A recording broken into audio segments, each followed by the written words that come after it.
Ibu untuk apakah suara saya terdengar dengan jelas?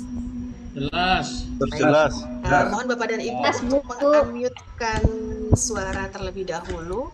Mohon maaf bagi yang belum bisa bergabung karena ternyata kapasitas kami terbatas hanya pada 100 orang. Nanti jika ada peserta yang bertanya, akan kami sampaikan melalui rekaman Zoom ini ke pengelola kepegawaian. Demikian ya Bapak dan Ibu. Telah hadir di sini yaitu Kepala PPT kami, Ibu Siti Mahmudah Indah Kurniawati, yang akan membuka terlebih dahulu pengantar dalam bimbingan pengarahan terkait dengan pelaksanaan CACT yang akan kita laksanakan pada tanggal 6 dan 7 Maret 2024 di Gedung Korpe, yaitu di Labcat kami.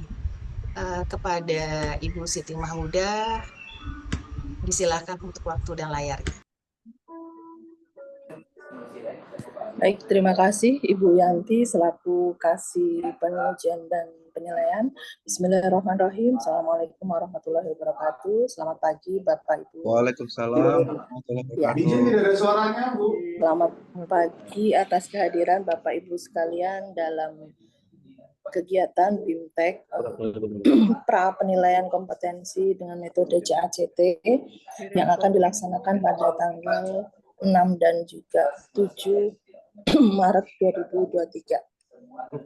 Barangkali terima kasih juga Panitia Pusat Puspenkom BKN Republik Indonesia dan juga rekan-rekan dari UPTD Penilaian Kompetensi Pegawai yang juga hadir di pagi hari ini. Jadi nanti mohon kiranya Bapak Ibu seluruh peserta yang akan mengikuti penilaian kompetensi dan kompetensi kiranya bisa menyimak dengan seksama apa yang akan disampaikan oleh Bapak Ibu panitia terkait metode CACT ini.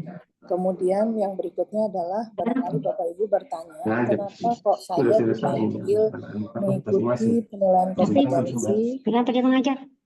Halo, apakah suara saya terdengar dengan jelas Bapak Ibu? Terdengar dengan jelas ya Bapak Ibu? Baik. Ada yang ngomong juga. Ya. Mungkin Sedikit, volumenya, Bu. Putus-putus, Bu. ya. Baik. Sebagai informasi bahwa barangkali Bapak Ibu berpikir ya CACT itu apa ya? Kami sampaikan bahwa CACT itu merupakan metode komputer komputer assist kompetensi tes gitu ya, di mana di dalamnya itu nanti akan merupakan penilaian kompetensi untuk mengungkap kompetensi manajerial, sosiokultural, kemudian literasi digital serta emerging skill. Dalam hal ini kita bekerja sama dengan Puspenkom BKN Republik Indonesia gitu ya. Nah, kemudian kenapa kok banyak sekali yang dipanggil gitu ya. Sebagai informasi juga Bapak Ibu bahwa Pemprov Kaltim itu seluruh total pegawai berjumlah 9.901 sampai dengan saat akhir Desember 2023 yang telah melakukan penilaian kompetensi itu sebanyak 1.600. Kemudian target kami di tahun ini kurang lebih 1.500. Kemudian sehingga perlu adanya percepatan dalam upaya mendukung implementasi manajemen talenta di pemerintah Provinsi Kalimantan Timur. Sekali lagi kami mengucapkan terima kasih banyak atas kesediaan dan kesediaan Bapak Ibu nanti untuk mengikuti penilaian kompetensi pegawai terutama di Pemprov Kaltim. Kemudian kami berharap bahwa Bapak Ibu santai saja nanti, yang penting fokus menyimak apa yang akan disampaikan oleh tim teknis terkait mekanisme yang akan dilakukan oleh Bapak Ibu. Saya rasa itu saja pengantar dari saya. Terima kasih sekali lagi atas kehadiran Bapak Ibu. Selamat menyimak apa yang nanti akan disampaikan oleh tim dari Puspenkom BKN RI. Sekian dari kami. Mohon maaf apabila ada hal yang kurang berkenan selama proses BIMTEK. Billahi taufiq wal hidayah. Wassalamualaikum warahmatullahi wabarakatuh. Selamat pagi. Salam. Telah bertakut. Assalamualaikum warahmatullahi wabarakatuh.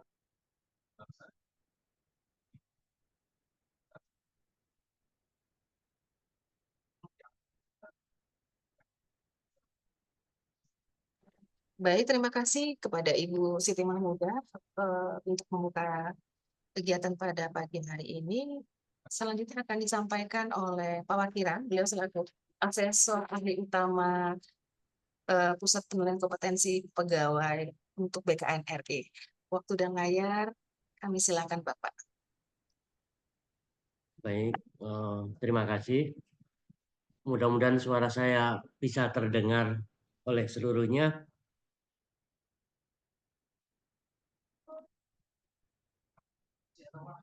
Apakah Ya, suara terdengar saya Bapak. bisa kedengar ya? Jelas.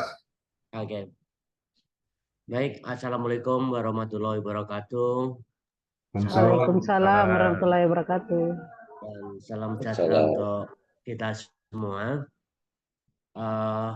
Pertama-tama kami panjatkan puji syukur kehadirat Tuhan Yang Maha Esa karena untuk yang kesekian kalinya kami bisa bersama-sama dengan pemerintah provinsi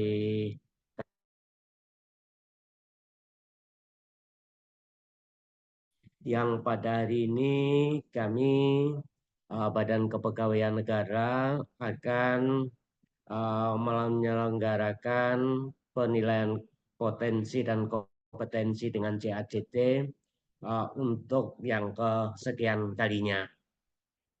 Dan sebagaimana tadi telah disampaikan oleh Bu Nia bahwa kegiatan ini sebenarnya untuk mempercepat program prioritas nasional yang diwajibkan kepada seluruh kementerian lembaga termasuk di Provinsi Kalimantan Timur dalam membangun manajemen talenta dan penguatan sistem merit dalam penyelenggaraan manajemen ASN. Karena itu maka kami apresiasi kepada pemerintah Provinsi Kalimantan Timur yang telah berkolaborasi dan bekerja sama dengan kami dalam penyelenggaraan pemetaan atau penilaian potensi dan kompetensi ini yang tentunya untuk mempercepat data profil kompetensi di pemerintah Provinsi Kalimantan Timur. Bapak Ibu sekalian, sebagaimana telah diinformasikan kepada Bapak Ibu peserta bahwa dalam waktu dekat kita akan menyelenggarakan penilaian kompetensi dan karena itu maka pada hari ini kami diminta untuk mensosialisasikan atau memberikan pembekalan kepada peserta sehingga pada kesempatan ini kami akan menyampaikan beberapa hal untuk dapat diketahui oleh Bapak Ibu semua sebagai langkah persiapan penyelenggaraan penilaian potensi dan kompetensi.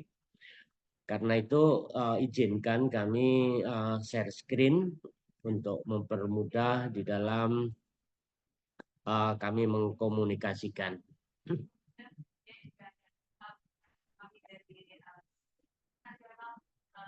Sudah terlihat mudah-mudahan. Nah, Bapak Ibu sekalian, seperti tadi telah disampaikan bahwa penilaian potensi dan kompetensi yang akan diselenggarakan dalam waktu dekat ini akan berbasis digital yang kemudian kami sebut sebagai Computer Assisted Kompetensi Tes Badan Kepegawaian Negara. Dan ini sebenarnya merupakan respon kami terhadap beberapa program prioritas dan isu-isu strategis nasional yang berkenaan dengan penilaian kompetensi di mana Badan Kepegawaian Negara sebagai instansi pembina dan penyelenggara. Nah, sebelum kita mulai, mungkin saya ingin sampaikan terlebih dahulu, walaupun sepintas tadi juga sudah disampaikan Ibu Nia, terkait dengan apa sih urgensi penyelenggaraan penilaian potensi dan kompetensi ini, khususnya di dalam lingkup tata kelola manajemen aparatur sipil negara, khususnya pasca penetapan Undang-Undang 20 tahun 2023. Bapak Ibu sekalian, sebagaimana telah ditetapkan di dalam Undang-Undang ASN, bahwa setiap instansi pemerintah atau pejabat pembina kepegawaian di dalam menyelenggarakan manajemen ASN-nya itu wajib didasarkan pada prinsip meritokrasi atau berdasarkan pada sistem merit.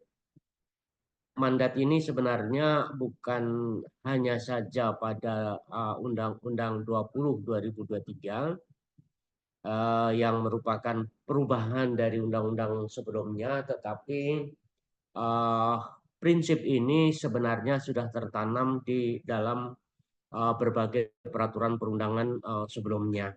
Nah, esensi dasar dari penyelenggaraan prinsip meritokrasi dalam manajemen ASN ini intinya adalah bahwa segala kebijakan dan penyelenggaraan manajemen ASN harus didasarkan pada kualifikasi, kompetensi, dan kinerja serta tidak diskriminatif. Dan dalam Undang-Undang 20 2023 prinsip meritokrasi ini dipertegas dan diperkuat kembali sehingga penyelenggaraan manajemen ASN itu tidak hanya semata-mata didasarkan pada kualifikasi, kompetensi, dan kinerja, tetapi juga didasarkan pada integritas dan moralitas aparatur sipil negara. Ini suatu penguatan. Kemudian karena salah satu komponen atau prasyarat penyelenggaraan meritokrasi itu wajib harus mempertimbangkan kompetensi, maka pada setiap kementerian lembaga diwajibkan untuk menyediakan profil kompetensi bagi aparatur sipil negaranya. Yang kemudian profil kompetensi itu akan kita dapatkan melalui beberapa mekanisme, diantaranya adalah melakukan pemetaan dan penilaian kompetensi. Dan untuk mempercepat, maka penilaian kompetensi ini kita sudah transformasikan ke dalam digital yang kemudian kami sebut dengan CACT yang akan kita selenggarakan pada saat ini. Nah, jadi apa yang kita selenggarakan ini sebenarnya untuk mempercepat penyusunan profil kompetensi di Provinsi Kalimantan Timur yang pada dasarnya Provinsi Kalimantan Timur ingin merespon mandat atau amanat yang ada di dalam berbagai regulasi di bidang kepegawaian untuk membangun manajemen talenta. Jadi sekali lagi hasil dari penilaian potensi dan kompetensi ini akan dipakai sebagai salah satu bahan pertimbangan dalam menyusun profil talenta aparatur sipil negara khususnya di lingkungan pemerintah Provinsi Kalimantan Timur. Itu pertimbangannya kenapa penilaian potensi dan kompetensi ini penting untuk diikuti oleh seluruh ASN di negeri ini termasuk di pemerintah Provinsi Kalimantan Timur. Kemudian Bapak Ibu sekalian, sebagai penguat atau data dukung, kenapa kita harus menyelenggarakan penilaian potensi dan kompetensi ini dengan digital atau dengan CACT.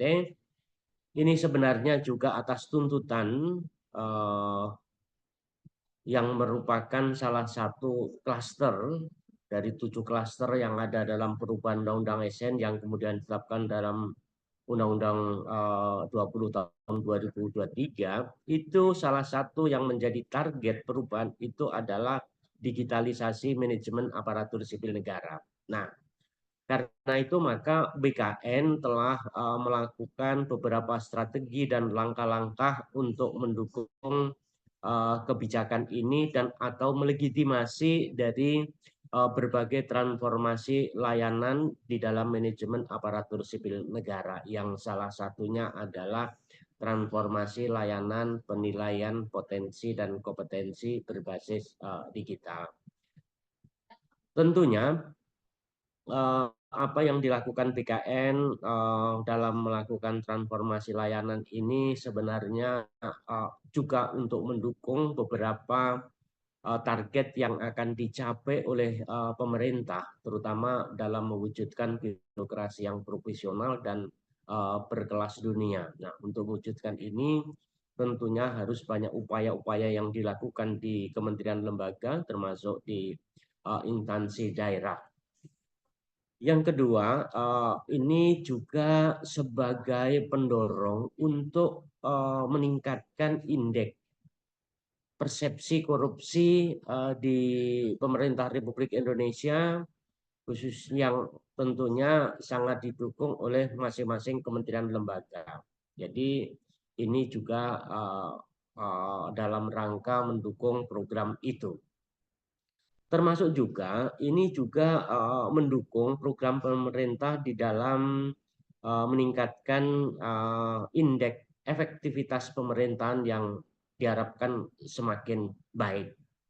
Karena itu maka kita sadari segala upaya yang dilakukan baik BKN maupun di kementerian lembaga termasuk di pemerintah Provinsi Kalimantan Timur, pada dasarnya dengan apa yang kita lakukan pada saat ini adalah untuk peningkatan pelayanan publik dan lebih khusus lagi juga untuk peningkatan kesejahteraan masyarakat. Inilah salah satu upaya dari Badan Kepegawaian Negara di dalam mentransformasikan penilaian potensi dan kompetensi ini berbasis digital. Kemudian Bapak Ibu sekalian, sebelum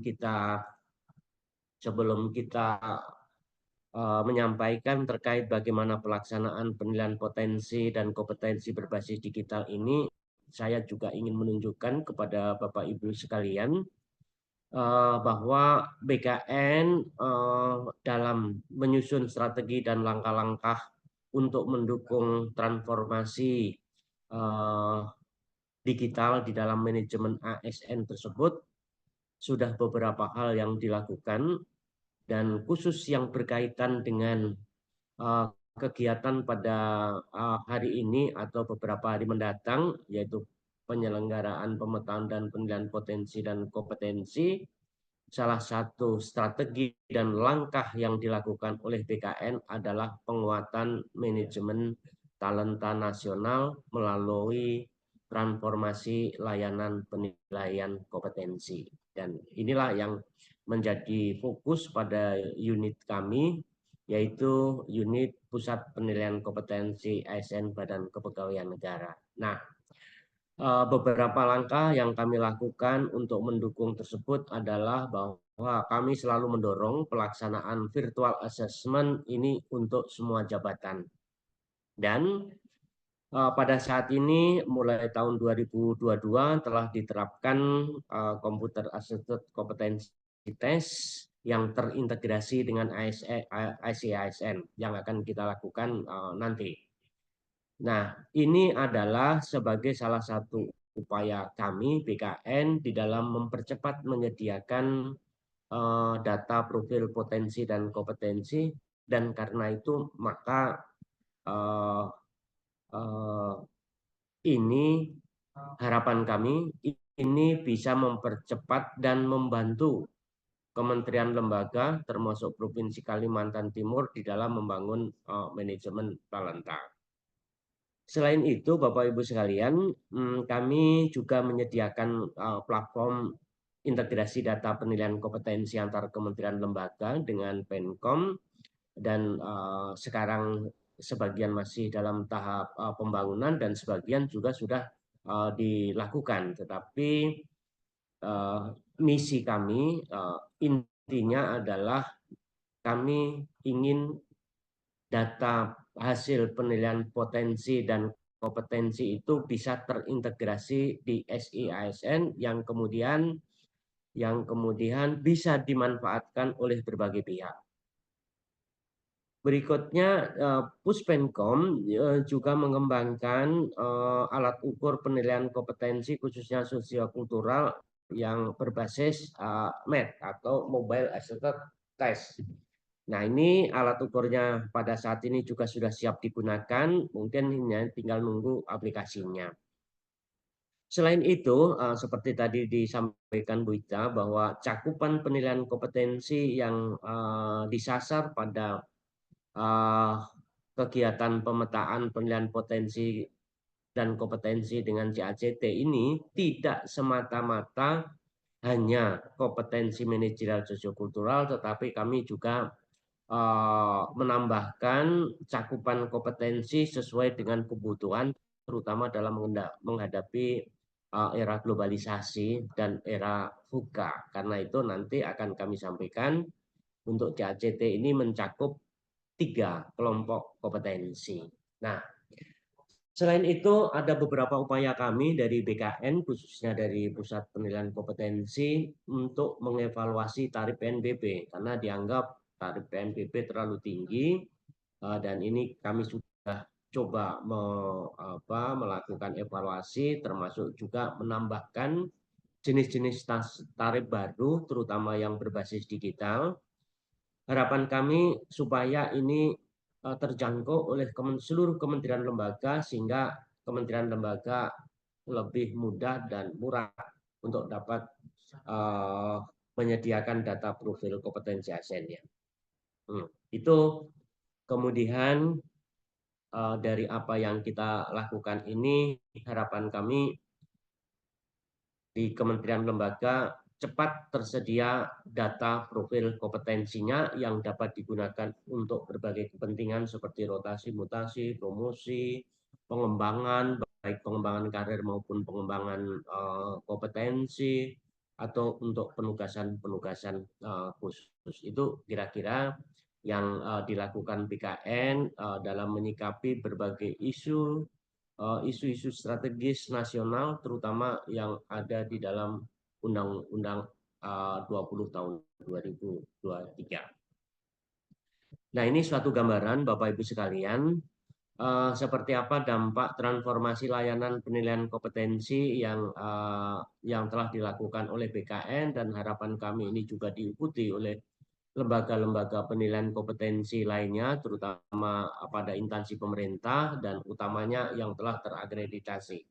Harapan kami ada penilaian kompetensi atau juga tersedia alat ukur penilaian kompetensi yang berbasis digital sehingga bisa mempercepat penyediaan data. Nah, ini gambarannya. Alat ukur ini yang akan kita gunakan nanti itu kita bangun dari tahun 2021, yang kemudian kami gunakan mulai akhir tahun 2022. Dan 2003 kami sudah melaksanakan, tapi masih pada lingkup di fokusnya di instansi pusat, sebagian di instansi daerah, dan penyelenggaranya masih fokus pada Pusat Penilaian Kompetensi BKN. Nah, arah ke depan ini juga akan kami berikan kewenangan untuk kantor regional dan UPT, sehingga akan lebih mempercepat lagi. Sebagai contoh, di tahun 2023 pada akhir tahun, kami bisa menyelenggarakan kurang lebih 119.000. Itu termasuk yang termasuk yang dilakukan secara konvensional, tetapi jumlahnya hanya sedikit. Kemudian dengan adanya ini bisa tergambar seperti ini, yang tadinya dari tahun 2015 sampai tahun 2020 PKN hanya mampu kurang lebih 24.000 ya, 24.000, tetapi dalam waktu 1 tahun lebih sedikit saja kita sudah bisa melakukan 119.000-an. Jadi lompatan yang besar. Nah, harapan kami di tahun ini akan lebih besar lagi. Nah, itu Bapak Ibu sekilas gambaran sebagai gambaran umum sebelum kita melihat bagaimana kita mempersiapkan diri dalam pelaksanaan penilaian potensi dan kompetensi yang akan Bapak Ibu lakukan. Baik, jadi Bapak Ibu sekalian, untuk penyelenggaraan penilaian potensi dan kompetensi yang besok akan kita selenggarakan, ini sudah didesain sedemikian rupa, yaitu pertama, alat ukur ini berbasis daring yang sebenarnya bisa diakses dari mana saja. sepanjang sarana prasarananya terpenuhi atau memenuhi syarat, termasuk jaringan dan lain sebagainya. Namun pada kesempatan ini dari berbagai pertimbangan peserta belum diperkenakan untuk melakukan tes di meja masing-masing, akan tetapi dikumpulkan dalam suatu tempat agar mudah di dalam melakukan pengawasan, termasuk juga dalam hal terjadi kendala-kendala. Jadi Bapak Ibu nanti tidak, walaupun ini bisa dilakukan dari mana saja, Bapak Ibu akan mengikuti tes ini atau pemetaan potensi dan kompetensi ini yang ditempatkan dalam suatu tempat, yaitu di PT. Dan ini sudah diselenggarakan secara massal karena seperti misi kita tadi, ini adalah untuk mempercepat pembangunan manajemen talent. Namun alat ukur ini aksesinya masih terbatas, yaitu masih diperuntukkan bagi pejabat administrator ke bawah dan pejabat fungsional media ke bawah. Dan tidak perlu khawatir karena alat tes ini sudah kami sesuaikan sesuai dengan jenjang jabatan para peserta atau jabatan Bapak Ibu sebagai peserta. Kemudian untuk pengolahan datanya sudah berbasis aplikasi sehingga akan bisa lebih cepat dan sesaat setelah selesai Bapak Ibu mengikuti, Bapak Ibu bisa melihat hasilnya di dalam PC yang seribuan orang Bapak Ibu gunakan. Kalau dengan BLK kita 1.500 Pak Sekretaris dalam 1 tahun, atau ya hitung-hitung dengan teman-teman di mana Mungkin ada yang bocor ya.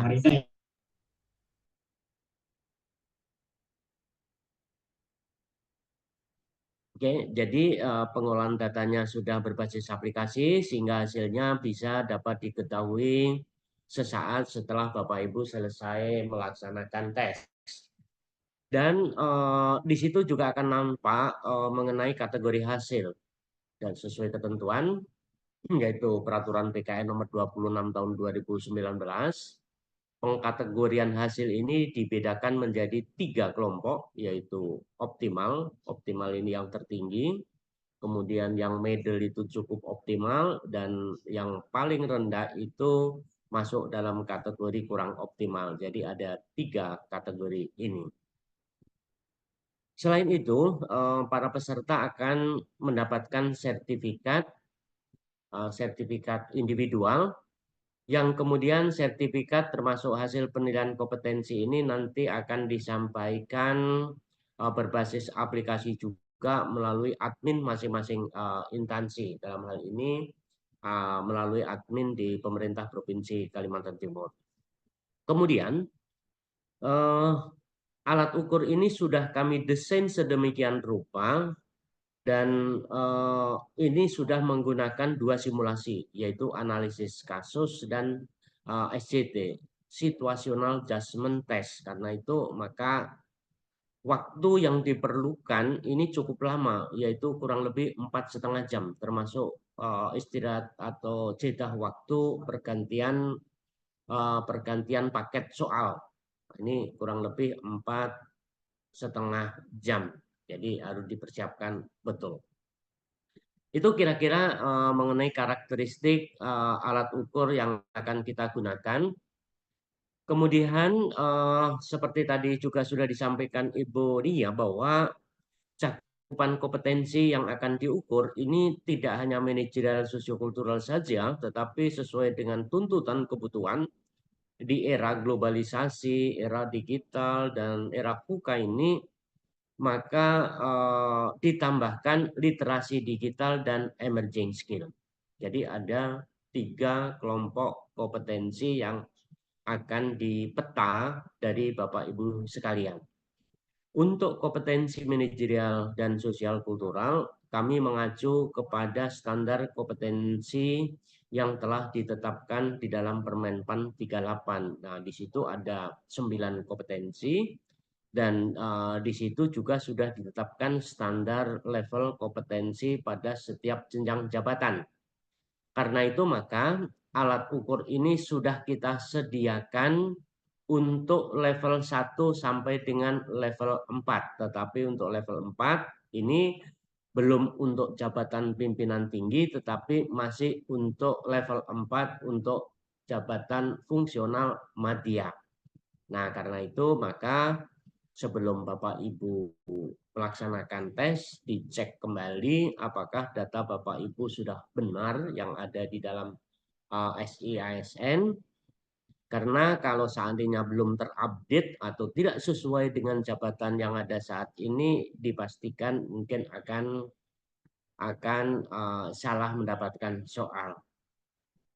Nah, alat ukur ini sebenarnya juga bisa untuk diberikan di level di atasnya. Jadi bisa digunakan sebagai bahan pertimbangan untuk promosi. Itu kompetensi manajerial sosiokultural. Kemudian untuk literasi digital. Untuk literasi digital ini masih bersifat dasar dan alat ukur ini sudah kita sesuaikan dengan mengacu pada dokumen literasi digital yang ditetapkan atau yang dikeluarkan oleh Kementerian Kominfo. Selain itu, kami juga telah mempertimbangkan TUSI, Pranata Komputer, dan Manggala Informatika. Karena di dalam butir-butir TUSI, Pranata Komputer, dan Manggala Informatika, terutama untuk tingkat dasar, di sana sudah tergambarkan. Termasuk juga literasi digital sebagaimana yang telah ditetapkan di dalam Perpres 95 tahun 2018. Jadi kami memang mengkolaborasi dari berbagai dokumen literasi digital yang bersinggungan, yang kemudian mendasarkan pada itu kita buatkan alat ukurnya. Itu yang kedua. Kemudian yang ketiga, emerging skill ini adalah suatu kompetensi yang diperlukan untuk kepentingan menghadapi di era globalisasi ini. Karena dengan era globalisasi termasuk era VUCA ini sepertinya ada tuntutan kompetensi baru yang wajib dimiliki oleh aparatur sipil negara, terutama di dalam tata melaksanakan atau menyelenggarakan tata kelola pemerintahan dari berbagai aspek. Dan ini kami merujuk kepada World Economic Forum atau rekomendasi World Economic Forum tahun 2020 yang waktu itu BKN diminta oleh Bappenas untuk mencoba menerapkan ini atau mengembangkan atau membuat alat ukur emerging skill ini untuk aparatur sipil negara.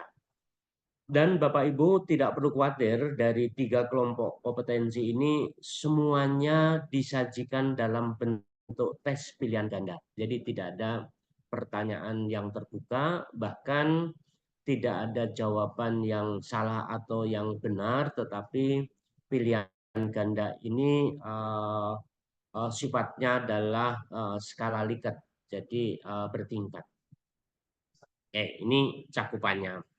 Nah, supaya Bapak Ibu bisa juga tergambar seperti apa sih kompetensi manajerial yang disasar termasuk literasi digital dan emerging skill, maka saya akan sampaikan elemen kompetensi manajerial sosiokultural sebagaimana yang telah ditetapkan di dalam Permenpan 38. Itu ada 9 kompetensi yang wajib dimiliki oleh aparatur sipil negara dalam jabatan apapun, yaitu pertama seperti apa integritasnya dan seperti apa kompetensi kerjasamanya, seperti apa kompetensi berkomunikasinya, termasuk juga orientasi pada hasilnya pelayanan publik, termasuk pengembangan diri orang lain, mengelola perubahan dan pengambilan keputusan. Inilah yang akan disasar di dalam penilaian kompetensi manajerial dan sosiokultural.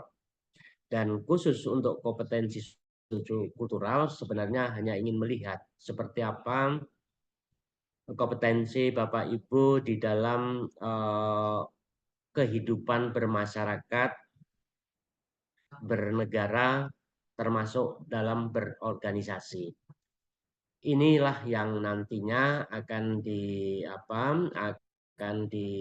peta dari Bapak Ibu sekalian, dan karena itu maka sebenarnya tidak perlu persiapan khusus bagi Bapak Ibu karena semuanya ini telah ada di dalam diri Bapak Ibu, sehingga kami hanya ingin memeta saja, dan karena sudah ada standar kompetensi jabatan maka kami akan melihat atau hasil ini nanti dapat dilihat seperti apa gap-nya antara kompetensi yang dimiliki oleh Bapak Ibu dengan standar kompetensi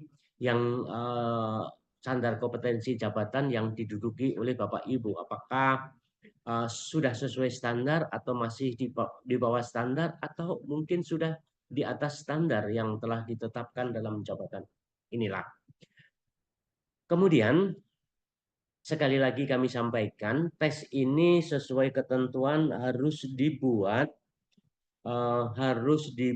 secara berjenjang, ada level 1, 2, 3 sampai dengan 5, tetapi kami hanya menyediakan sampai pada level 4. Karena yang level 4 ini untuk jabatan fungsional madya, kalau administrator 3. Nah, karena itu sekali lagi kami ingatkan, cek apakah Bapak Ibu sudah update data atau belum. Kalau seandainya belum, seyogianya dilakukan updating data di SCSN atau di MSAPK melalui admin masing-masing. Ini untuk kompetensi manajerial dan sosiokultural. Kemudian untuk kompetensi teknis. Tadi sudah kami sampaikan bahwa untuk kompetensi literasi digital. Untuk kompetensi literasi digital ini bersifat basic atau dasar, termasuk juga yang dilakukan untuk jabatan Pranata Komputer dan Manggala Informatika. Jadi walaupun kami sebut sebagai level advance, tetapi juga pada prinsipnya adalah masih tingkat dasar. Nah, kenapa kami berikan ini sebagai tingkat dasar? Karena sesuai dengan mandat Perpres 95 tahun 2018, di situ mewajibkan bahwa seluruh layanan dalam pemerintahan wajib ditransformasikan ke dalam harus ditransformasikan menjadi berbasis digital, dan karena itu maka seluruh ASN harus memiliki kompetensi itu supaya bisa menyelenggarakan pemerintahan berbasis digital. Kira-kira seperti itu. Dan untuk yang ini kami tidak membagi per level jabatan. Jadi sama karena masih dasar ya. Jadi bagi pelaksana maupun yang sampai ke CF madya ataupun administrator ini akan mendapatkan tes yang sama. Karena ini masih bersifat dasar. Nah, selain dari dokumen literasi digital yang ada di Kominfo, termasuk juga di dalam Perpres 95 2018 dan tugas dan fungsi Jabatan Pranata Komputer dan Manggala Informatika, kami juga sudah mempertimbangkan standar kompetensi pengoperasian komputer sebagaimana ditetapkan dalam SKK NI tahun 2018 oleh Kemenaker. Nah, kami juga sudah, ini ada 17 ya, ada 17 elemen kompetensi. Dan sekali lagi, sekalipun ini bersifat teknis, kami tidak ini bisa dilakukan tanpa harus belajar terlebih dahulu, karena saya yakin kesehariannya Bapak Ibu sudah memanfaatkan ini. Bahkan bagi yang sama sekali belum pernah memegang perangkat komputer, artinya belum mengoperasionalkan, tapi yang bersangkutan telah memiliki HP, bisa menjawab berbagai tes yang telah dikembangkan ini. Saya yakin. Nah, karena tes ini pada dasarnya hanya ingin melihat digital skill, itu level dasar, juga digital kultur, digital etnik, dan digital safety. Nah, ini kita bedakan menjadi 4 kelompok, yaitu digital skill, kultur, etnik, dan safety ini untuk memudahkan bagi unit yang berwenang atau pejabat yang berwenang terutama di dalam pengembangan. Sehingga Bapak Ibu nanti bisa melihat di mana kelebihan dan kekurangan dari Bapak Ibu sekalian dari literasi digital. Apakah hanya dari digital safety-nya saja atau memang digital skill atau mungkin kumulasi. Nah, karena itu kita tidak perlu effort besar untuk mengembangkan ini. Kalau seandainya digital safety-nya yang kurang, nah mungkin Bapak Ibu tinggal menambahkan kompetensi atau berupaya untuk tahu tentang digital safety. Itu. Kemudian untuk emerging skill.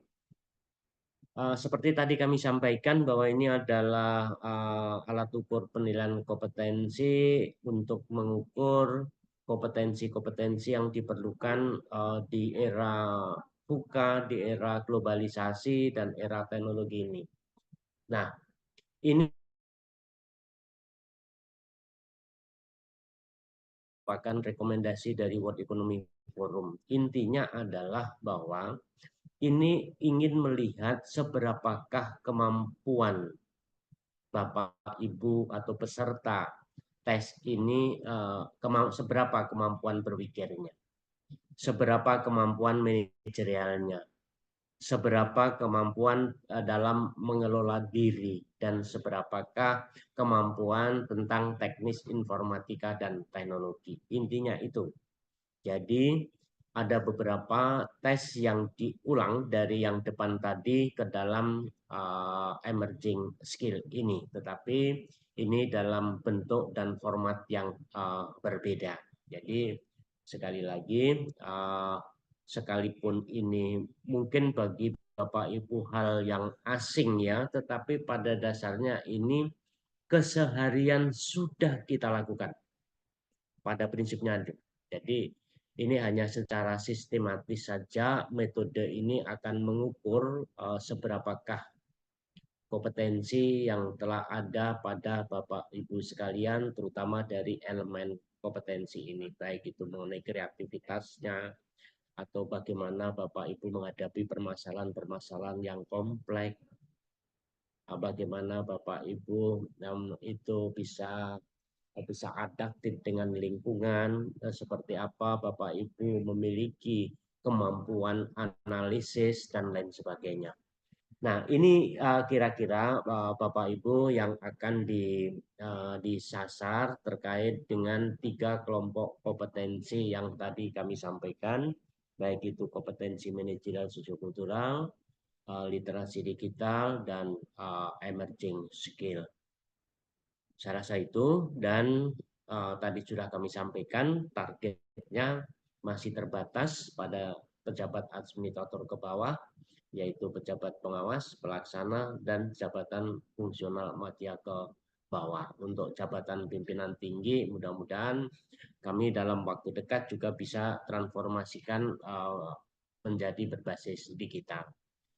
Dan perlu kami tegaskan terkait dengan laporan hasil ini, nanti ada 2 kelompok laporan. Yang pertama adalah rekapitulasi hasil, dan ini akan disampaikan kepada masing-masing instansi. Dalam hal ini nanti akan disampaikan ke pemerintah Provinsi Kaltim melalui Sekda atau melalui Kepala BKD atau pejabat yang ditunjuk, dan ini bisa di-download melalui atau via admin di masing-masing instansi. Sekalipun ini laporan rekapitulasi, tetapi semuanya sudah tergambar rinci masing-masing individu dan masing-masing elemen dari 3 kelompok kompetensi tadi, sehingga pejabat yang memiliki kewenangan dapat dengan mudah mengolah datanya. Bahkan bisa dipilah per unit, bisa dipilah per usia, per pendidikan, dan lain sebagainya. Jadi kami sajikan inlink dengan data, elemen data yang di ASN, maksud kami supaya kementerian lembaga bisa mengolah datanya sesuai kebutuhan yang diinginkan. Kemudian kelompok yang kedua adalah hasil per individu. Nah, ini akan tergambar di sana nanti capaian kompetensi yang 3 kelompok tadi dengan berbagai elemennya tadi akan tergambar sampai di mana. Kemudian karena masing-masing telah menduduki jabatan dan punya standar, maka nanti juga akan terlihat gap kompetensinya seperti apa, dan gap kompetensinya ini ada di kompetensi apa. Jadi saya yakin mungkin ada Bapak Ibu yang baik di elemen kompetensi tertentu, tetapi mungkin masih ada juga yang ada gapnya atau gap mid atau kurang ya. Dan juga nanti akan tergambar seperti apa job person match-nya. Job person ini adalah perbandingan antara akumulasi capaian kompetensi, baik itu manajerial sosiokultural, literasi digital, dan emerging skill dengan standar yang ditetapkan. Kemudian pengkategorian juga akan terlihat di sana. Ada 3 tadi ya, apakah Bapak Ibu masuk dalam optimal, cukup optimal, atau kurang optimal. Termasuk juga di dalam individu ini ada informasi tentang kelebihan dari Bapak Ibu itu apa, dan juga kelemahannya apa, termasuk saran pengembangannya. Nah, ini sudah tergambar. Untuk hasil ini juga akan langsung disampaikan via admin masing-masing instansi. Jadi untuk individual, untuk sementara Bapak Ibu para peserta belum bisa langsung download sendiri di MES APK, tetapi ini distribusinya melalui admin masing-masing instansi. Saya rasanya itu terkait dengan laporan ya, laporan hasil pemetaan ini. Kemudian ini contoh sertifikat, karena tadi saya sampaikan bahwa setiap peserta akan mendapatkan sertifikat. Di dalam sertifikat ini juga sudah tergambar Bapak Ibu mengikuti tes di level berapa, kemudian kapan, karena ini ada jangka waktunya, maksimum hanya 3 tahun sesuai ketentuan. Nah, setelah itu wajib diperbarui, atau dalam hal ada pengembangan kompetensi selama masa itu bisa dilakukan tes kembali sebelum 3 tahun. Itu sangat memungkinkan. Nah, di dalam sertifikat juga nanti akan Bapak Ibu mendapatkan hasil akhirnya atau ringkasannya dari 3 kelompok tadi, yaitu kompetensi manajerial, literasi digital, dan emerging skill. Itu Bapak Ibu masuk kategori berapa, atau capaiannya berapa, dan masuk kategori berapa. Itu akan kelihatan. Nah, ini contoh untuk individu, tetapi ini sangat ringkas ya. Ini hanya ringkasan saja. Kalau aslinya itu kurang lebih 10-15 halaman, bahkan ada yang 20 halaman ya untuk individu. Nah, ini sudah tergambar semua, dan di situ juga disediakan diagram. Nah, ini untuk melihat, mempermudah melihat, siapapun ini bisa melihat ya, tidak harus asesor, tidak harus psikolog, ini bisa membaca. Yang lingkaran biru ini adalah standar kompetensi yang ditetapkan, sedangkan yang merah ini adalah capaiannya. Jadi kalau yang garis merah dan garis biru itu jadi satu, berarti itu adalah sesuai dengan standar elemen kompetensinya. Tetapi kalau garis merahnya itu ada di dalam, berarti ini adalah ada gap. Dan yang merah ini capaian, berarti capaiannya masih di bawah standar. Bacanya begitu. Nah, sebaliknya, kalau seandainya garis merah ini ada di luar lingkaran biru, berarti kompetensinya untuk elemen kompetensi itu di atas standar. Nah, artinya apa? Kalau di atas standar, berarti bagi pejabat yang memiliki kewenangan bisa, oh ini berarti bisa masuk di dalam talent terbaik, atau yang bisa dipromosikan, dan lain sebagainya. Nah, sebenarnya untuk mempermudah itu. Untuk semua 3 kelompok elemen kompetensi tadi, baik itu literasi digital, emerging skill, dan sosiokultural, manajerial sosiokultural, ada laporan individunya, yaitu sama. Nah, Bapak Ibu sekalian, saya rasa itu yang dapat kami sampaikan, dan mungkin ini yang terakhir kami perlu menyampaikan kepada Bapak Ibu karena banyak yang sering tanya, ini untuk apa sih kok kami harus dilakukan dan kenapa semuanya harus wajib melakukan. Ada yang, aduh saya sudah menjelang pensiun, masih 4 tahun lagi aku harus pensiun, kenapa aku harus ikut? Atau mungkin malah, oh saya kan baru diangkat menjadi PNS, kenapa aku harus ikut, dan lain sebagainya. Nah, ada beberapa manfaat hasil Penkom ini. Pertama adalah dapat digunakan sebagai bahan pertimbangan dalam promosi, rotasi mutasi, dan juga untuk mobilitas talenta yang berbasis sistem merit sebagaimana tadi telah diamanatkan di dalam Undang-Undang 20 tahun 2023. Termasuk juga hasil ini bisa dipakai sebagai bahan pemberian rekomendasi talenta untuk masuk dalam talent pool di dalam kementerian lembaga yang telah membentuk manajemen talent. Dan kalau sesuai desain pada Undang-Undang 20 tahun 2023, di setiap kementerian lembaga itu wajib membentuk komite talenta dan komite suksesi. Karena itu maka hasil ini nanti akan dipakai oleh komite talenta dan komite suksesi sebagai bahan pemberian rekomendasi talenta kepada PPK atau kepada pejabat pembina kepegawaian. Nih. Dan bagi unit lain yang memiliki tugas pengembangan kompetensi, maka hasil ini juga bisa dimanfaatkan sebagai bahan pengembangan kompetensi ASN, terutama dalam hal melakukan analis kebutuhan pengembangan kompetensi supaya lebih efektif dan efisien, seperti yang tadi kami sampaikan. Mungkin kalau di kompetensi manajerial sosiokulturalnya yang kurang hanya kerjasama misalnya. Nah, sehingga atasan atau unit lain atau pejabat lain yang memiliki kewenangan untuk melakukan pengembangan, dia sudah lebih fokus. Ini juga bisa dipakai sebagai bahan penyusunan rencana kebutuhan pegawai atau penyusunan formasi, ya, baik itu untuk jabatan yang baru maupun jabatan yang sudah ada.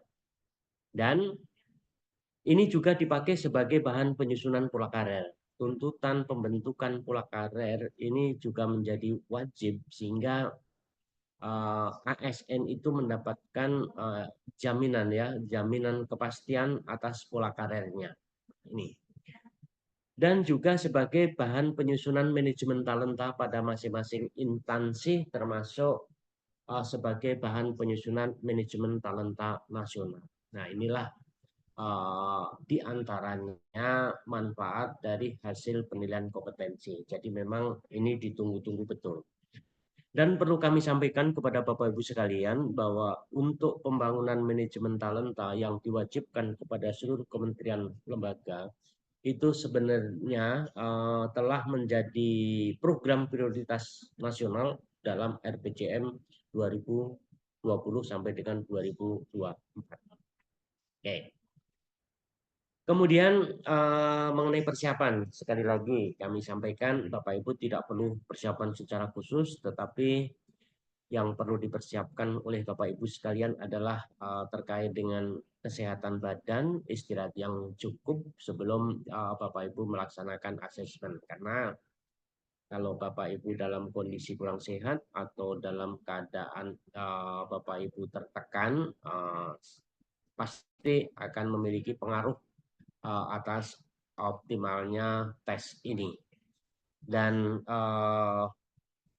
untuk supaya Bapak Ibu tidak terganggu, maka sebaiknya Bapak Ibu sebelum melakukan tes juga cek lokasi tempat pelaksanaan. Ini kan bisa dilakukan baik secara bisa dilihat langsung atau juga bisa melalui Google Map. Nah, ini dimaksudkan supaya Bapak Ibu bisa hadir tepat waktu sehingga kedatangan Bapak Ibu atau pada saat Bapak Ibu melaksanakan tes itu tidak gugup.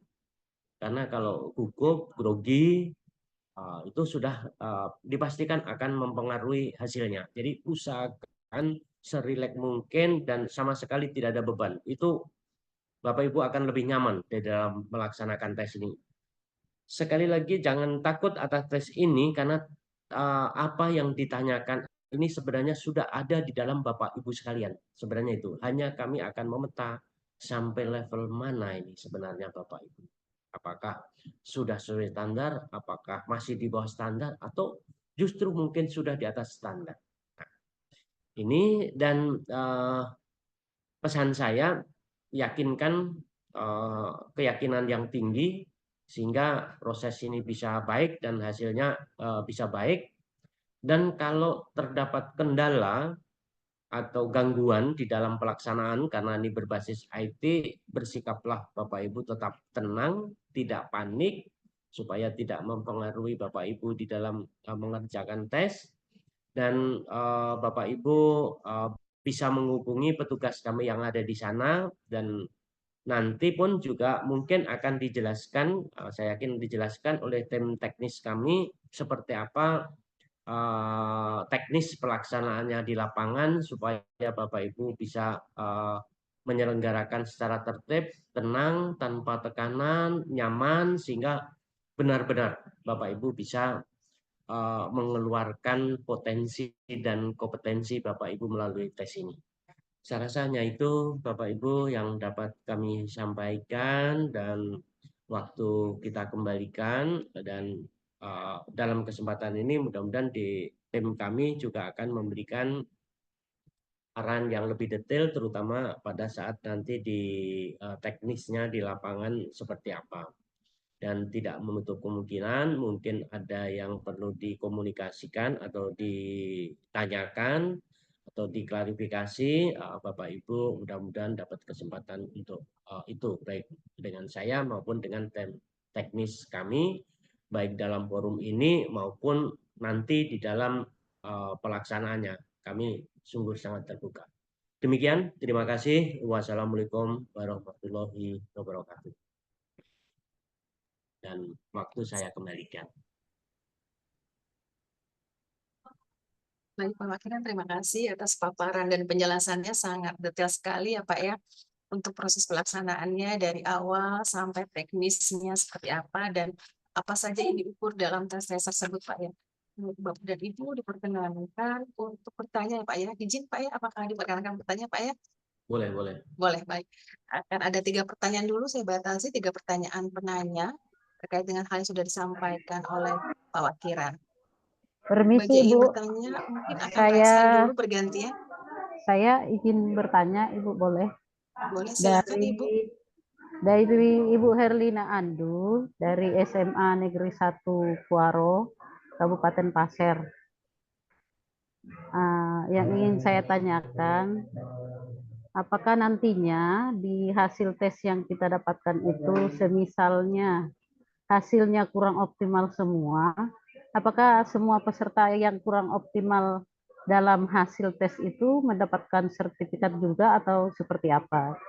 Terus itu yang pertama. Yang kedua, apakah sertifikat ini bisa dijadikan atau bisa dijadikan acuan atau digunakan untuk kenaikan pangkat? Itu Bu. Terima kasih. Assalamualaikum warahmatullahi wabarakatuh. Terima kasih Ibu. Apakah kita akan jawab dulu Pak atau kita tampung dulu untuk 3 pertanyaan? Mungkin tampung kalian 3. Baik. Untuk pertanyaan kedua disilakan Bapak dan Ibu. Izin Bu. Ya, silakan Bapak. Baik Bu. Terima kasih. Assalamualaikum warahmatullahi wabarakatuh. Salam sehat. Saya Maulana Fahmi dari Dinas Kesehatan Bu. Mau nanya Bu terkait dengan tata tertib yang di surat kemarin. Di sini kan peserta dilarang membawa lain-lain ya, kecuali komputer yang udah mungkin disiapkan ya dari UPT, atau bawa sendiri nanti laptop atau gimana Bu. Oke, Kemudian tadi kan Pak Wakilan menyampaikan bahwa peserta juga menyiapkan peralatan sendiri, alat tulis dan sebagainya. Sementara di tata tertib yang di sini kita dilarang membawa alat tulis dan sebagainya. Gitu. Kemudian seperti teman dari Kuaro tadi juga nanyakan, apakah sertifikat yang kita gunakan nanti bisa menjadi angka kredit kita Bu sebagai japung. Mungkin itu Bu. Terima kasih. Assalamualaikum warahmatullahi wabarakatuh. Nah, baik. Untuk pertanyaan saya sambung dulu Pak ya, pertanyaan 2 pertanyaan. Pertanyaan ketiga silakan.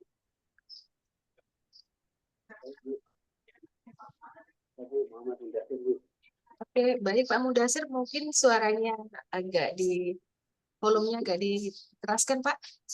Bisa Bu, sudah cukup nyari Kak. Suaranya kurang terdengar dengan jelas Bapak. Kurang terdengar nih.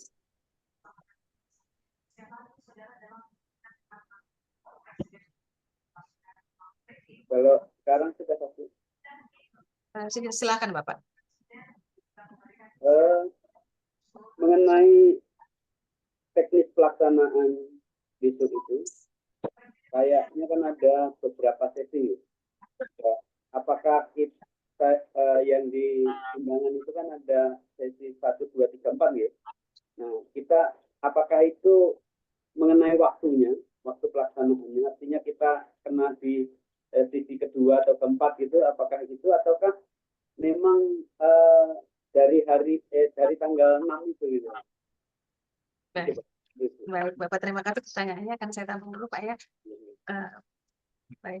Izin Pak Wakil, mungkin terkait dengan hal-hal teknis pembagian batch akan saya jelaskan Pak. Oke, ya. Silakan Bapak untuk pertanyaan pertama. Oke. Untuk dari pertanyaan dari Bu Herdina ya.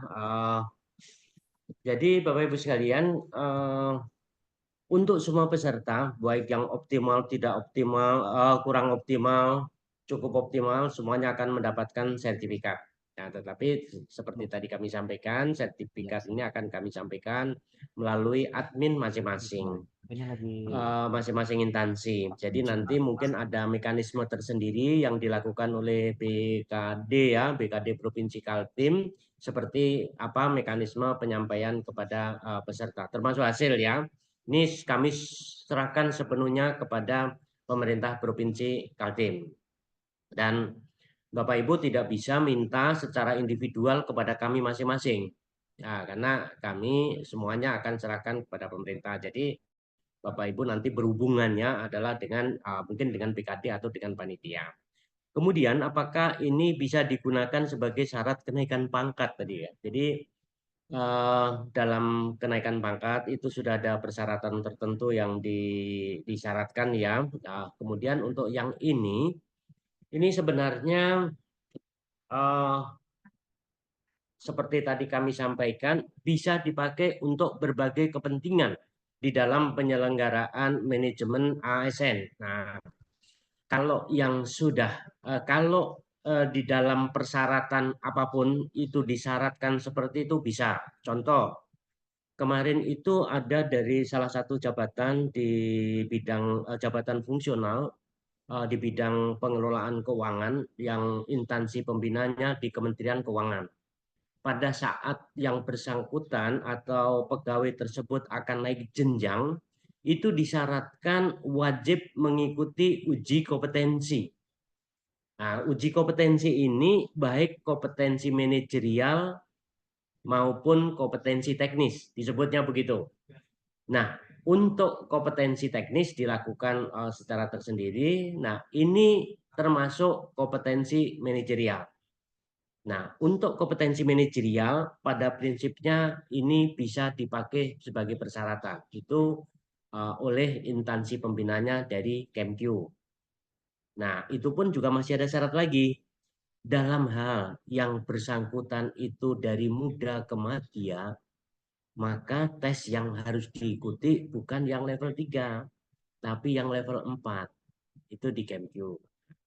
Saya tidak tahu bagaimana persyaratannya yang untuk di guru. Misalnya apakah juga seperti itu atau tidak. Jadi pada prinsipnya sepanjang dari instansi pembinanya itu memandang ini sebagai salah satu tadi yang disyaratkan, dipastikan bisa sepanjang ini juga memenuhi syarat. Jadi kalau seandainya sekarang Bapak Ibu ada di jabatan fungsional muda.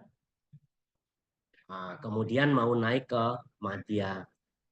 Ya, sedangkan sekarang Bapak mengikuti misalnya pada jabatan yang sekarang, berarti di level 3 kan, untuk jenjang untuk naik ke madya dipastikan belum bisa, karena untuk menjadi madya itu harus mengikuti yang level 4. Nah, di kami di CACT ini dalam hal yang memerlukan itu boleh. Kemarin ada juga beberapa kementerian lembaga yang diikutkan di kami sebagai salah satu persyaratan untuk naik jenjang. Jadi lagi-lagi silakan lihat kembali Bu ya di persyaratan di sana seperti apa. Itu. Kemudian mengenai dari Dinas Kesehatan, mengenai tatip tadi ya, nanti sebenarnya akan disampaikan secara detail di tim teknis kami, tetapi nanti mudah-mudahan dari UPT Penkom Provinsi Kaltim bisa lebih detail, karena sebenarnya persyaratan yang saya sampaikan tadi adalah persyaratan secara umum. Dalam hal sebagian persyaratan itu sudah disediakan oleh panitia, misalnya laptop sudah ada, alat tulis sudah kami sediakan, ya berarti sudah tidak membawa apa-apa, kira-kira seperti itu.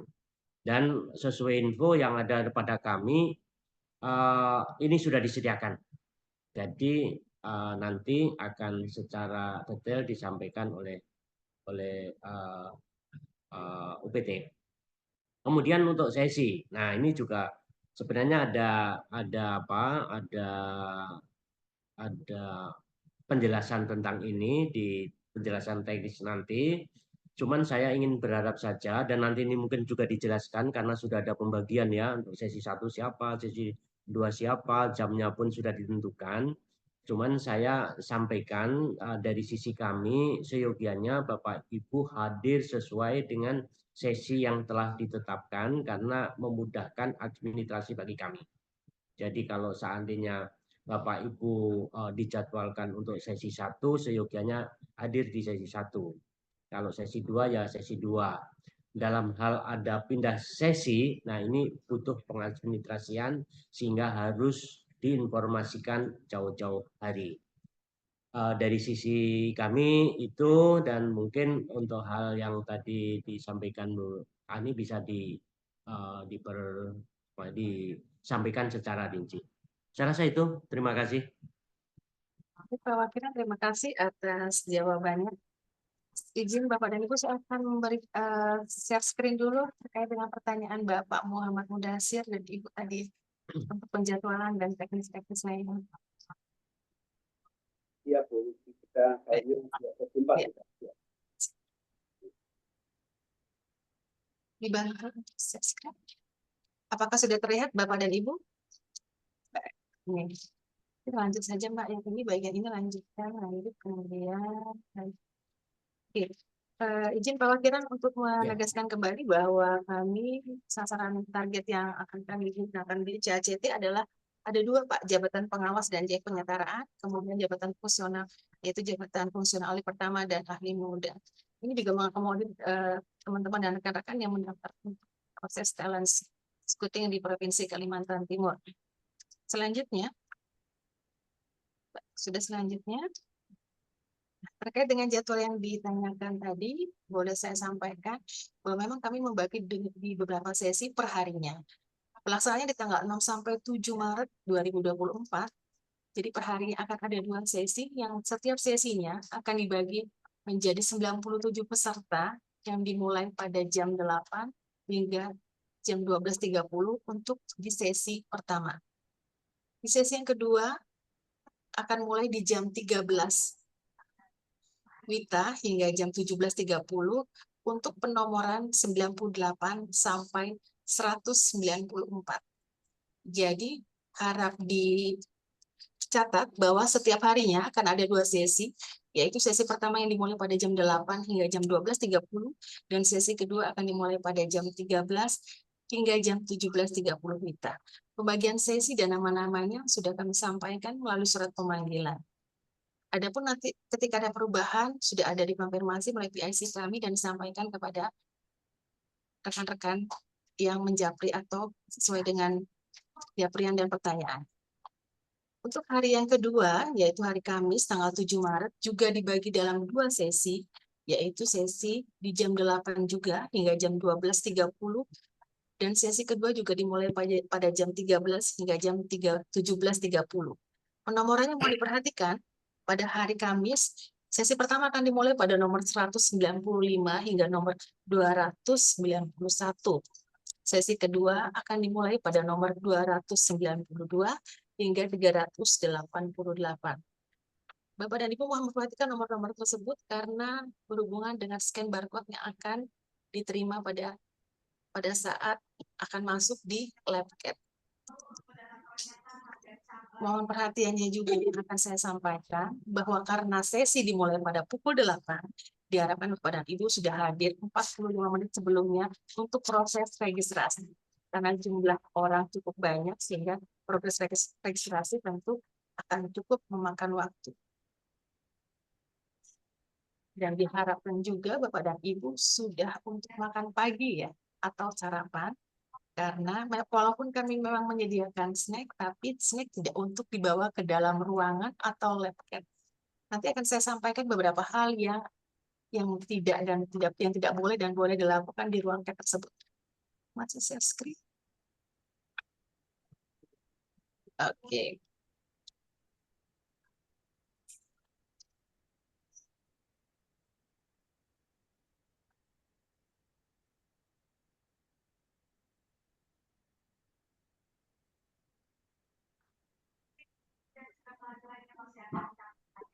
Sudah dijelaskan bahwa lokasi gedung tadi ada di gedung Korpri. Sebaiknya di H-1 juga untuk seperti yang sudah disampaikan Pak Wakiran juga melihat lokusnya di mana supaya tidak salah. Bukan di UPTD penilaian kompetensi, tetapi di gedung sekretariat Korpri. Karena kami punya LabCat di situ yang sudah ada disiapkan juga isi. Jadi Bapak dan Ibu tidak perlu membawa laptop. Oke, ada hal-hal yang perlu diperhatikan yang akan saya sampaikan. Pertama, yang sudah disampaikan juga sebelumnya, bahwa pastikan kondisi dalam keadaan sehat, baik secara fisik maupun mental, ketika akan mengikuti kegiatan asesmen. Perhatikanlah informasi atau penugasan yang diberikan oleh tim teknis, yaitu dari BKN Puspenkom ASN, dan panitia penyelenggara dengan seksama, agar maksud dan tujuan itu sesuai dengan yang diharapkan. Gunakan waktu yang tersedia secara efisien dan tidak membuang waktu, dan mengkomunikasikan hal-hal yang terbatas dan hambatan yang berkaitan dengan asesmen kepada panitia atau penyelenggara. Untuk membawa alat tulis hanya membawa pulpen dan barang-barang pribadi yang dibutuhkan, misalnya kacamata, obat-obat pribadi, jaket, karena situasinya mungkin dalam keadaan dingin di dalam ruangan. Hasil asesmen bersifat objektif seperti yang sudah disampaikan oleh Pak Wakiran tadi, dan nanti akan dapat di-upload di si ASN, tapi terbatas ya Pak ya, untuk PYB saja di awal. Ya. Oke, siap. Selanjutnya untuk tata tertibnya, ketidakhadiran peserta hanya untuk alasan force majeure saja, yaitu keadaan sakit, keadaan bencana, ataupun kedukaan. Kehadiran lainnya, seperti yang kami sampaikan dalam surat, mohon untuk bersurat ke pimpinan, yaitu Ibu Sekda, tentang alasan ketidakhadiran dan kenapa. Seperti itu ya. Diharapkan hadir 45 menit sebelum waktu pelaksanaan dimulai, karena kita akan mulai jam 8. Karena menggunakan CACT yang rentang waktunya cukup lama ya Pak, yaitu 4,5 jam. Mohon dipersiapkan fisik dan mental Bapak dan Ibu semuanya. Serta diimbau tidak membawa kendaraan pribadi karena lokasi di gedung Korpri tidak cukup menyediakan lahan parkir. Jadi mohon Bapak dan Ibu untuk mensiasati hal ini. Baik, peserta di dalam ruangan dilarang membawa buku catatan atau hal-hal lainnya. Kalkulator, gawai kamera, bentuk apapun, jam tangan pintar pun tidak boleh untuk dibawa. Alat tulis, senjata api tajam dan sejenisnya. Jadi semua itu nanti tidak boleh dibawa pada Ibu karena nanti semua akan disimpan di dalam loker. Kami pun akan menyediakan loker. Menggunakan komputer yang sudah kami sediakan. peserta dilarang untuk bertanya atau berbicara dengan sesama peserta lainnya, menerima sesuatu dari peserta lainnya tanpa seizin panitia selama proses tes berlangsung. Tidak diizinkan untuk keluar ruangan tes kecuali ada izin dari panitia. Tidak membawa makanan maupun minuman ke dalam ruang tes. Tidak merokok di dalam ruang tes. Dan menyebarkan soal penilaian kompetensi melalui media apapun tidak diperkenankan. Hal-hal ini akan saya juga sampaikan ke dalam nanti grup pengelolaan. Dari sini sudah dijelaskah Bapak dan Ibu? Jelas ya Pak ya? Baik. Baik, saya akan stop share. Ya, silakan jika ada yang bertanya, saya stop share dulu. Izin Ibu, bisa Iya, bertanya? ya silakan Bapak. Iya, terima kasih Bu. Assalamualaikum warahmatullahi wabarakatuh. Waalaikumsalam. Saya Juanda dari Badan Kesbangpol Bu. Begini, tadi dari paparan materi Pak Wakiran Bu ya, kalau tidak salah dari BKN, di situ beliau menyampaikan bahwa ada untuk metode tes nanti di sini menggunakan sistem pilihan ganda kalau tidak salah tadi Bu ya. Nah, mungkin yang jadi pertanyaan saya di sini Bu, dalam soal penyelesaian soal pilihan ganda nanti, apakah ini nanti menggunakan sistem durasi waktu gitu Bu? Nah, durasi waktu ya, artinya per soal ini apakah ada durasi waktu? Terus dari soal-soal yang ada nanti, kira-kira ini untuk setiap level soal ini kira-kira berapa soal ini kalau boleh tahu ya? Ini pertanyaan pertama Bu. Terus yang kedua, ah, apakah nanti untuk setiap soal itu eh, setelah durasi waktunya lewat, ini apakah masih bisa diulang kembali oleh peserta? Eh, Mengingat mungkin durasi waktunya masih mencukupi, ini apakah bisa dikembalikan lagi soal oleh peserta itu ke level awal karena terlewat gitu Bu ya? Ah, ah. Mungkin sementara itu dulu Bu pertanyaan saya Bu. Terima kasih. Assalamualaikum warahmatullahi wabarakatuh. Waalaikumsalam warahmatullahi wabarakatuh. Mau langsung dijawab Bapak, pemikiran? Karena terkait Iya. dengan soal ya Pak ya. Ya, boleh. Silakan Ya, Bapak. jadi terkait dengan bagaimana sih mekanisme pengerjaannya, terutama dari aspek waktu. Jadi tes ini dari 3 kelompok besar tadi memang ada semacam paket-paket soal ya, paket 1, 2, 3 dan seterusnya gitu. Dan masing-masing itu memang ada durasi waktunya dan di situ bisa dikontrol Bapak Ibu sekalian. Jadi nanti di dalam layar Bapak Ibu itu juga kelihatan waktu yang disediakan berapa, kemudian Bapak Ibu juga bisa melihat soal-soal mana saja yang sudah Bapak Ibu kerjakan dan mana yang belum.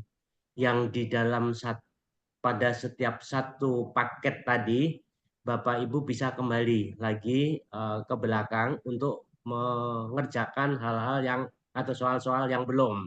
Jadi ada yang tergambar, bahkan dari sisa waktunya pun bisa termonitor Bapak Ibu sekalian. Jadi saran saya Bapak Ibu perhatikan betul dan nanti sebelum dimulai Bapak Ibu akan dijelaskan kembali. Bagaimana Bapak Ibu akan mengerjakan, memonitor termasuk bergantian paket soal tadi itu juga akan dijelaskan. Dan pesan saya jangan lupa pada setiap mulai topik soal baru itu Bapak Ibu membaca instruksinya. Tetapi sekali lagi sesaat sebelum Bapak Ibu mulai Bapak Ibu akan ditunjukkan. Jadi jangan khawatir. Di layar PC yang Bapak Ibu hadapi nanti semuanya akan terlihat di situ. Alat kontrolnya mudah Bapak. Mungkin hanya itu aja. Baik, cukup jelas ya Pak ya. Ya, siap. Bapak dan Ibu, mungkin saya batasi juga waktunya. Terakhir Untuk Bu, izin Bu. Ya, silakan Bapak Andi. Baik, izin saya dari DPMPD Bu. Saya Bu. Halo. Ya, silakan Bapak, Pak Andi silakan. Ya, Pak ya. Andi. Saya mau tanya saja kemarin waktu ada edaran itu kita membuat surat tugas ada jawaban akan dibawa ke tempat seleksi dan akan dikumpulkan juga ke UPTD BKD. Jadi kami kemarin sudah memerintah untuk diantar ke UPTD BKD ST anunya surat tugasnya. Coba minta tolong dijawab panitia. Terima kasih. Oke, baik Bapak. Nanti akan dicek dulu Pak ya. Jikapun sudah, terima kasih sudah mengupayakan untuk menyampaikan surat tugas yang dimaksud Pak. Terima kasih Pak. Izin, Ibu. Izin. Dari DPMPD, Bu. Iya Pak. Terima kasih atas kesempatannya, Bu Yanti. Langsung saja, Bu, singkat. Karena kebetulan saya masuk di sesi kedua di hari Kamis. Ini kan seperti yang Ibu bilang, 45 menit sebelumnya harus sudah siap di lokasi. Nah, apakah di tempat lokasi ada tempat sholat? Itu yang pertama. Kedua, karena memang sholat kita ini di Samarinda ini pukul 12.27, sehingga nanti kalau spare waktunya ini mepet sekali. Kalau misalkan kita sholat di luar arena atau di luar tempat, ini kan memakan waktu lagi. Nah, mungkin apakah nanti di sana disediakan tempat sholat sehingga peserta yang di sesi kedua itu tidak perlu sholat di luar, sehingga pukul 12.15 sudah berada di lokasi, sehingga nanti prosesnya bisa melaksanakan sholat di lokasi. Mungkin itu saja, Bu. Terima kasih, Bu. Oke, baik Bapak. Untuk teknisnya di lokasi tersebut menyediakan musola walaupun tidak cukup besar dengan kapasitas yang banyak, makanya akan dibuat secara bergantian. Bapak diwajibkan untuk hadir 45 menit karena ada proses registrasi yang sudah saya jelaskan di awal. Karena proses itu memakan banyak waktunya, jadi dan tidak mencari-cari peserta lagi, jadi diwajibkan hadir 45 menit. Ya. Pastikan hadir pada sesi yang sesuai dengan sesinya. Misalnya di sesi jam 13, hadirlah pada sesi kedua, yaitu hadir pada sesi ya jam 1-nya mulai. Demikian. Cukup jelas Bapak dan Ibu? Jelas ya. Baik, Pak. Terima kasih. Terima kasih juga Pak Wakiran, karena waktunya ternyata sudah 1 jam lebih 30 menit ya Pak. Ya, mungkin Bapak dan Ibu yang lainnya juga memiliki keperluan dan hal-hal yang harus dilaksanakan. Mohon izin Pak Wakiran. Terima kasih sekali Pak Wakiran sudah membersamai kami menyampaikan paparan dengan bimbingan teknis.